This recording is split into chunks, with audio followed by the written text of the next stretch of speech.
দেখো কাণ্ড, এগুলো বলে আমাকে এখন সহ্য করতে হবে।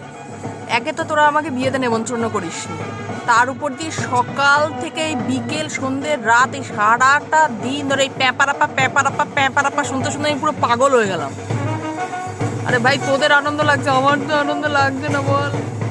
একটা তো নেমন্ত্রণ করতেই পারতো। দেখো কত লোক এসেছে, আর এই প্যাপারাপা সারাটা দিন ক্রমাগত শুনে যাচ্ছে এই প্যাপারাপা।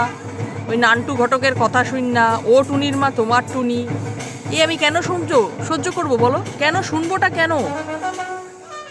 সহ্য লেগে যাচ্ছে। যাক বাবা, বন্ধ হয়েছে। তবে না, বন্ধ হয়নি, উনি বিয়ে করতে যাচ্ছেন এখন, সেই কারণে প্যাপারাপা এখন কতক্ষণ চলবে তার নেই ঠিক। হ্যাঁ, এবার বাজি পটকা সব ফাটা।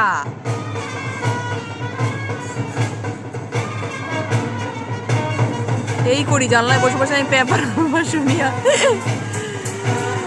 বাইরে ভাই, একটা নিমন্ত্রণ পাই নাই। এই আয়, এদিকে আয়, দেখবি আয়, বিয়ের বাজনা বাজছে। এ তো বাজনা নয়, পরে টের পাবি কি বাজছিল যাবজ্জীবনের জন্য।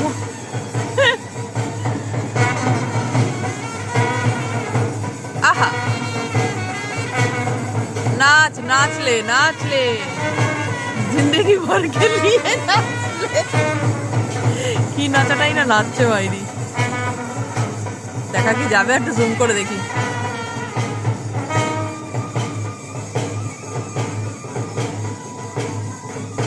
যাক গে বাবা, ওরা বিয়ে করতে যাক, দাম্পত্য জীবন ওদের সুখের হোক।